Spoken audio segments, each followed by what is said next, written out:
Hello guys, हम start करने जा रहे हैं यूपीएससी की जर्नी। तो सबसे पहले हमें सबको पता है कि SST is a main base of UPSC.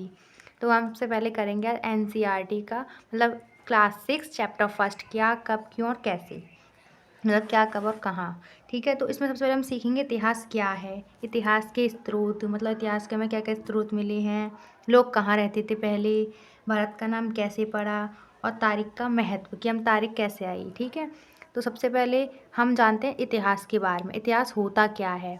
तो इसमें जो मानव के बीते कल की कहानी है, इसमें जो मानव मतलब पहले कैसे रहता था, कहाँ रहता था, ये सब कुछ इसमें बताया गया है कि मानव कैसे रहता था। मानव समाज में विभिन्न कालों के हुए विभिन्न बदलाव, यानी मानव के समाज में कौन कौन से काल आए, कैसे बदलाव हुए, सब कुछ बताएंगे। और राजा और साम्राज्यों के बारे में, यानी राजा कैसे बनते थे, साम्राज्य कैसे थे, सबके बारे में। तो फिर आता है हमारे इतिहास के स्रोत। मैन्यूस्क्रिप्ट, ये एक लैटिन लैंग्वेज है जिसका अर्थ होता है, मतलब लैटिन लैंग्वेज का अर्थ है मैनू, यानी हाथ, इसका अर्थ होता है। पांडुलिपि, मैन्यूस्क्रिप्ट एक शब्द है जिससे हाथ से लिखी हुई, यानी ताड़ के एक पेड़ थे, ताड़ या भुर्ज नामक पत्ते पर ये लिखा जाता था। मतलब जो हमारे पुराने लोग ज़माने थे, वो हाथ, तो जो भुर्ज नामक पेड़ के पत्ते थे उस पर अपनी कहानियाँ वगैरह लिखा करते थे, जो उस ज़माने में हुआ करती थी। और छाल पर लिखा करते थे, यानी जो मोटी छाल हुआ करती थी पेड़ के पत्तों की, यानी उस पर क्या लिखा करते, जानकारी लिखा करते थे, राजाओं की, दवाइयों की, वहाँ के रीति रिवाज आदि के बारे में।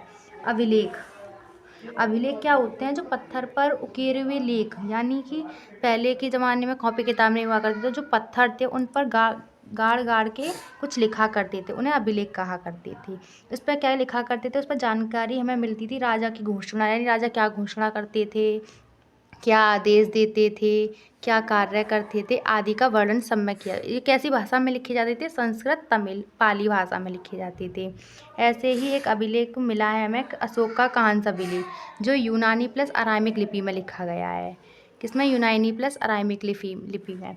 हमें सिक्के मिले थे जो 600 ईसा पूर्व थे, यानी इसमें हमें सिक्के में वंश का पता चलता है। जैसे एक समुद्रगुप्त है, वो कवि थे, उन्होंने अपना सिक्का बनवाया था जिस पर कभी उनकी फ़ोटो छपी थी, उससे पता चलता है कि समुद्रगुप्त के ज़माने का सिक्का था। ऐसे ही आता है पुरातत्व, यानी अतीत में बनी और प्रयोग में लाई वस्तुओं का अध्ययन करने वाला व्यक्ति पुरातत्वविद कहलाता है। जो अतीत में बनी वस्तुओं का अध्ययन करता है वो व्यक्ति पुरातत्वविद कहलाता है। अब हम करते हैं लोग कहाँ रहते थे। सबसे पहले लोग रहते थे उत्तर पश्चिम में स्थित सुलेमान व किरथर की पहाड़ियों पर। सबसे पहले उत्तर पश्चिम में हमें जो सबूत मिले थे उसके आधार पर लोग सुलेमान व किरथर की पहाड़ियों पर रहते थे। कब रहते थे, लगभग 8000 वर्ष पहले, लगभग 8000 वर्ष पहले लोग सुलेमान व किरथर की पहाड़ियों पर रहते थे। उन्होंने सबसे पहले खेती की थी जिसमें गेहूँ और जौ उगाना स्टार्ट किया था। वहाँ पर लोग मवेशियाँ पालते थे, यानी पशु जानवर पालते थे, पर ये एक ही स्थान पर रहते थे। फिर वहाँ से गांव का निर्माण हुआ। जो ये सिंधु और उसकी सहायक नदियों पर भी रहते थे, यानी सिंधु नदी के आसपास उन्होंने डेरा जमाना स्टार्ट कर दिया था। कब की बात है, 4700 वर्ष पहले की बात है। ये नर्मदा नदी, यानी खाना, जो नर्मदा नदी के पास रहते थे वो बंजारे कहलाते थे, जिसे खानाबदोश भी बोलते हैं। ये गारोता विद्य की पहाड़ियों पर भी रहते थे, जहाँ उन्होंने धान की खेती की शुरुआत की थी। गंगा घाटी के नगर के पास रहते, जहाँ 2500 वर्ष पहले रहते थे। अब समझते तारीख कैसे आई। सबसे पहले जो जीसस क्राइस्ट थे, हमारे ईसा मसीह थे, उनके अगर जन्म से पहले कि कुछ हुआ हो तो उन्हें ईसा पूर्व नाम से जाना जाता है, और जन्म के बाद जो कुछ हुआ हो उन्हें ईसवी के नाम से जाना जाता है। इंग्लिश में इसे बिफोर क्राइस्ट कहते हैं, और ईसा पूर्व को इंग्लिश में बिफोर क्राइस्ट कहते हैं, और ईसवी को हिंदी में अन्नो डोमिनी बोलते हैं। इसी आधारित ग्रेगरियन कैलेंडर पर आधारित है ये सारा, ग्रेगरियन कैलेंडर। अब हम पढ़ते हैं भारत का नामकरण कैसे पड़ा। वो लोग भारत को क्या कहते थे, आर्यव्रत कहते थे, जम्बू द्वीप, भारतवर्ष, हिंदुस्तान, इंडिया, भारत, पता नहीं किन किन नामों से हमारे भारत देश को जाना जाता है। इंडिया नाम हमारे भारत देश का कैसे पड़ा। ईरान और ग्रीस भारत के उत्तर पश्चिम इलाके में सिंधु नदी को इंडो से हिंदूस कहते थे। ईरान के लोग थे वो, जो हमारे जब इलाके में आए थे तो सिंधु नदी के पास हम लोग रहते थे, तो सिंधु नदी के पास जिन लोग जो रहते थे उनको इंडो से हिंदूस कहने, मतलब जो इलाका था वहाँ का, इसे इंडोस कहने लगे। फिर इंडोस से ही इसका नाम इंडिया पड़ गया। ऐसी भारत कैसे, भारतीय उपमहाद्वीप के उत्तर पश्चिमी भाग में रहने वाले लोगों को भरत कहते थे। यानी भारत उपमहाद्वीप के उत्तर पश्चिम इलाके में जो रहते थे उनके लोगों को भरत कहते थे। उन कबीले का नाम था ये एक भरत। इसका उल्लेख ऋग्वेद में भी हमें मिलता है। जो वेद होते हैं उनमें से ऋग्वेद एक वेद में हमें इसका उल्लेख मिलता है।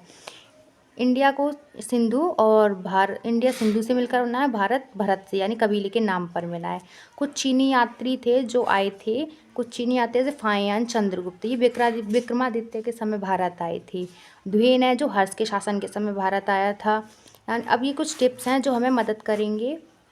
हस्तलिपि किसे बोलते हैं? हाथ से लिखे हुए दस्तावेज को हम हस्तलिपि बोलते हैं। स्मारक, ऐतिहासिक महत्व की पुरानी इमारत।